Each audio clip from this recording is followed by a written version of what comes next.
Bayangin, ada orang kaya, saking kayanya, sekali jalan-jalan dia bikin harga emas dunia anjlok. Itulah kisah nyata dari Raja Mali abad ke-14, Mansa Musa.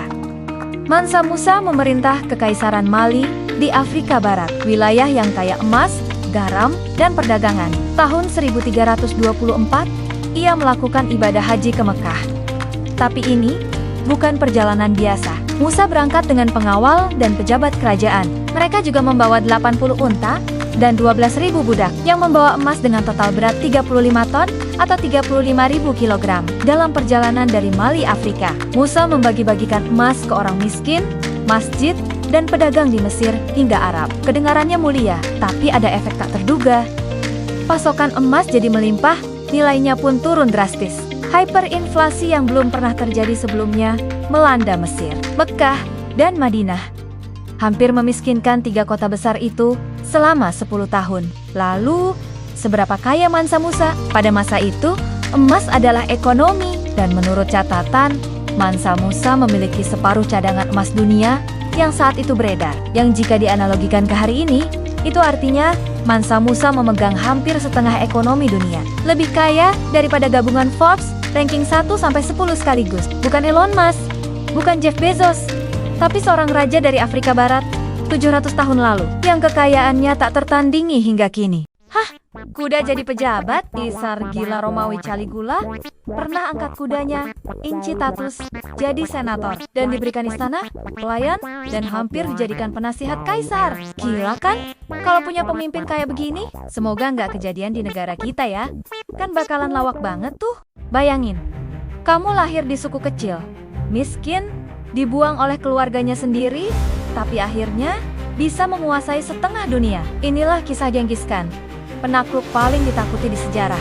Genghis Khan lahir sekitar tahun 1162 di Mongolia dengan nama Temujin. Waktu kecil, ayahnya diracun musuh dan keluarganya ditinggalkan oleh sukunya. Temujin tumbuh miskin, harus berburu buat makan, dan udah terbiasa hidup keras. Tapi dia punya satu kelebihan, kemampuan memimpin.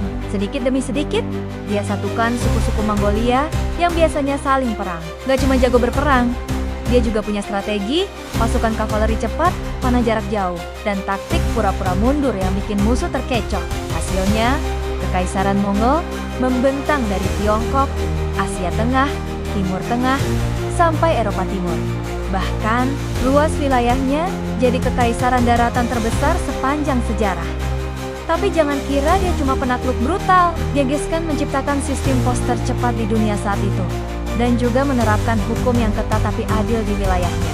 Dia juga menghargai keberagaman agama. Asalkan gak memberontak, kamu aman. Pada puncaknya, kekuasaan Genghis Khan meliputi lebih dari 100 juta orang, dari anak terbuang, menjadi penguasa setengah dunia, dan membuktikan awal yang buruk gak menentukan akhir kita. Pernahkah kamu membayangkan dunia tanpa radio? Sebuah penemuan yang mengubah cara manusia berkomunikasi selamanya. Semua bermula dari eksperimen James Clerk Maxwell di tahun 1860-an. Gelombang elektromagnetik yang tak kasat mata ternyata mampu membawa suara melintasi ruang dan waktu. Lalu Heinrich Hertz membuktikan teori ini dengan menciptakan alat pengirim gelombang radio pertama. Tapi yang membuat radio benar-benar hidup adalah Guglielmo Marconi. Marconi mematenkan sistem telegrafi nirkabel yang memungkinkan transmisi sinyal tanpa kabel. Di tahun 1901, ia menyiarkan sinyal radio melintasi Samudra Atlantik. Sebuah pencapaian besar pada teknologi nirkabel. Radio mengubah segalanya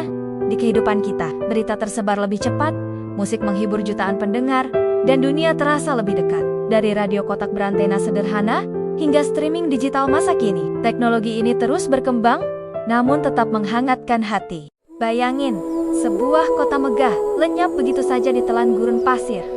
Misterius kan? Orang-orang menyebutnya Ubar atau Atlantis of the Sands. Disebut dalam legenda Arab sebagai kota kaya raya, pusat perdagangan kerajinan, emas, dan rempah. Tapi entah bagaimana, kota ini hilang. Ada yang bilang tenggelam oleh kutukan, ada juga yang percaya ditelan badai pasir besar hingga tak bersisa. Berabad-abad dianggap mitos, sampai satelit NASA tahun 1992 menemukan reruntuhan yang diduga Ubar terkubur jauh di gurun Oman. Apakah Ubar benar-benar ada? Atau sekadar legenda? Hingga kini, misteri Misterinya belum sepenuhnya terpecahkan. Tahukah kamu minuman paling populer di dunia? Ya betul, Coca-Cola. Kisahnya bermula pada tahun 1886 di Atlanta, Georgia. Seorang ahli farmasi bernama John Pemberton menciptakan sirup karamel dengan campuran daun coca dan cola yang unik. Awalnya dijual di apotek Williams sebagai obat sakit kepala dengan harga 5 sen per gelas. Asa Robinson pembukuan Pemberton yang memberikan nama Coca-Cola karena terinspirasi dari dua bahan utamanya. Logo khas dengan huruf pencirian skrip yang mengalir indah diciptakan oleh Frank Mason Robinson. Setelah Pemberton wafat, Asa Candler mengambil alih dan mengubah Coca-Cola menjadi minuman refreshing yang kita kenal.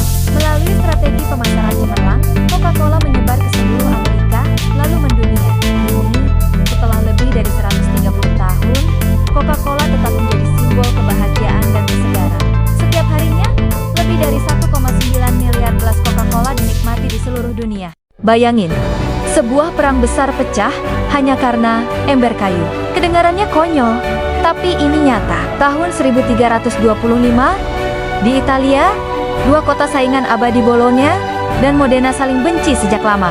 Persaingan politik, agama, dan kekuasaan sudah panas bertahun-tahun. Sampai suatu hari, tentara Modena mencuri sebuah ember kayu dari sumur di Bologna. Ember biasa, bukan emas, bukan permata, tapi penghinaan ini menyulut emosi. Dan akhirnya, pecahlah perang besar. Ribuan pasukan bertempur. Hanya karena sebuah ember, nyawa manusia jadi taruhan. Dan Modena menang. Ember itu mereka simpan sebagai simbol kemenangan. Menurut catatan sejarah, terdapat 2000 korban jiwa dalam perang itu. Dan kamu tahu, ember itu masih ada sampai sekarang di Modena. Jadi saksi sejarah betapa absurditas bisa menyalakan perang.